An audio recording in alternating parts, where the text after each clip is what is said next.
Bonjour mes chers élèves, je vous retrouve aujourd'hui pour une leçon de langue concernant la proposition subordonnée circonstancielle de cause ou la causale, toujours dans le cadre du troisième module Lire et étudier une tragédie moderne, Antigone de Jean Anouilh. Voyons, on va voir quelques exemples.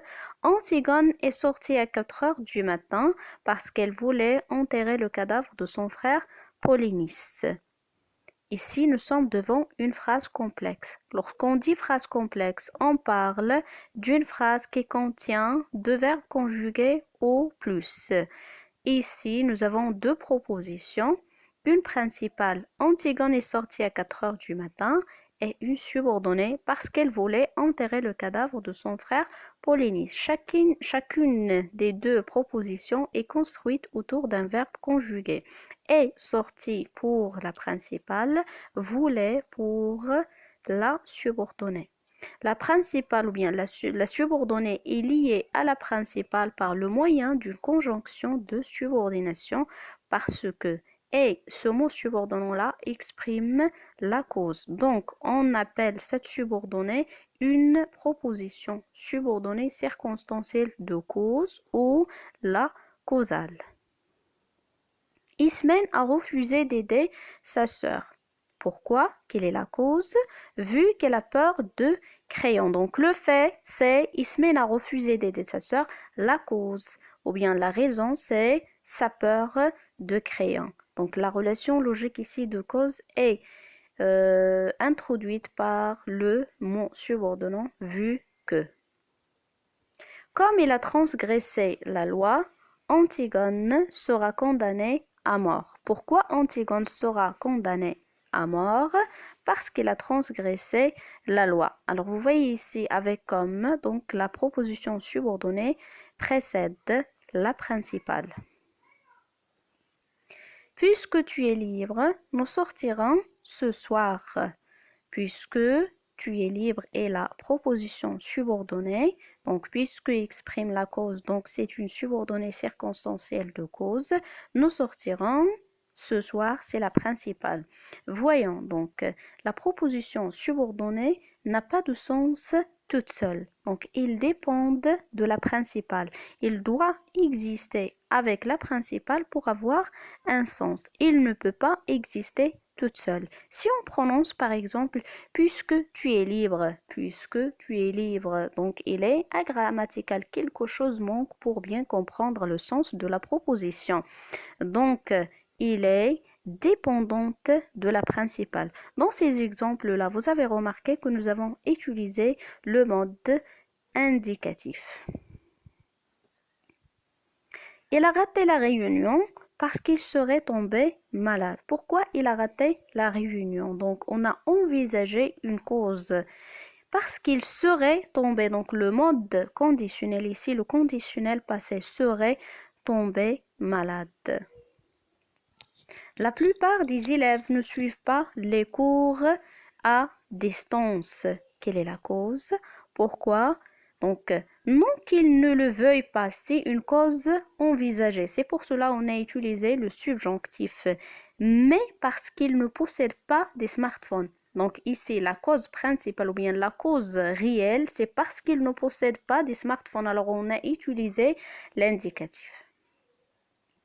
L'élève a eu une mauvaise note à l'examen. Quelle est la cause? Soit qu'il n'ait pas révisé ses leçons, soit qu'elle n'ait pas compris les questions. Donc, on a envisagé deux causes.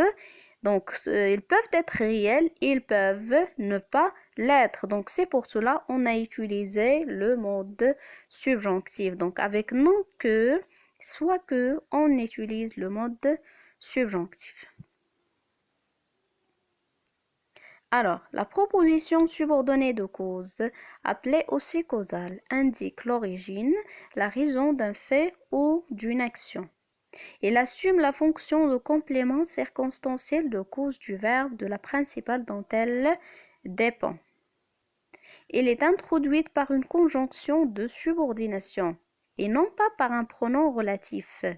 Faites attention donc, parce que, puisque, comme, attendu que, vu que, étant donné que, ce prétexte que, non que, soit que, ou c'est pourquoi. Son mode est généralement l'indicatif ou le conditionnel. Mais on trouve le subjonctif après les mots de ou bien les conjonctions de subordination non que et soit que. Donc ces derniers présentent une cause envisagée et non réelle.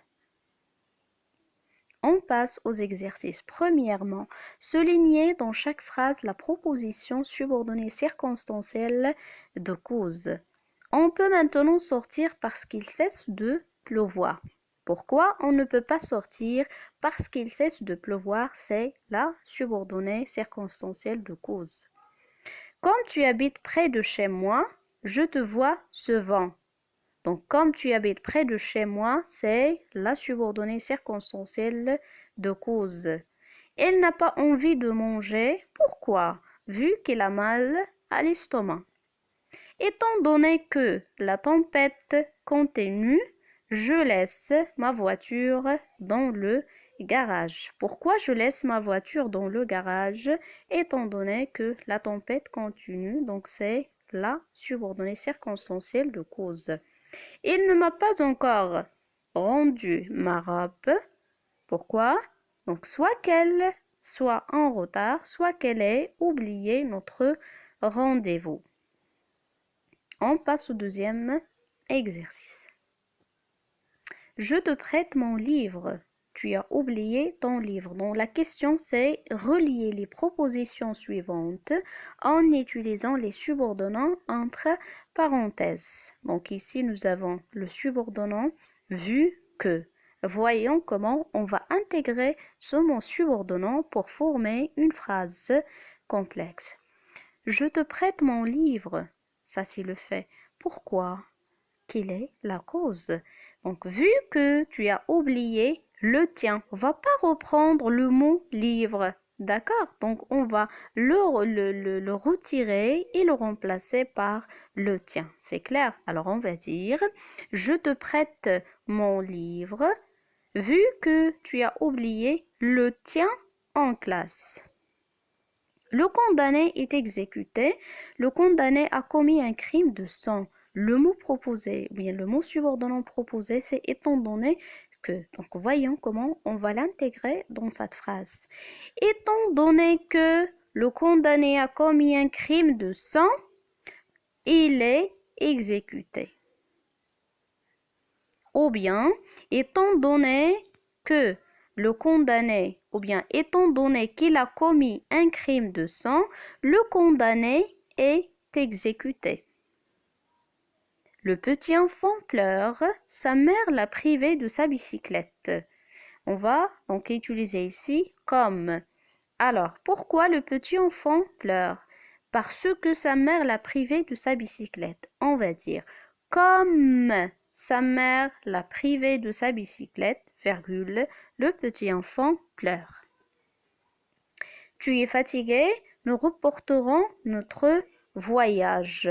Alors, pourquoi on va reporter le voyage? Parce que tu es fatigué. On va utiliser ici puisque. Donc, puisque tu es fatigué, virgule, nous reporterons notre voyage. Alors, voilà, ma leçon a eu sa fin. J'espère que vous avez tiré profit et que vous connaissez maintenant c'est quoi une proposition subordonnée circonstancielle de cause ou la causale et que vous êtes maintenant capable d'identifier et d'employer correctement la proposition subordonnée circonstancielle de cause.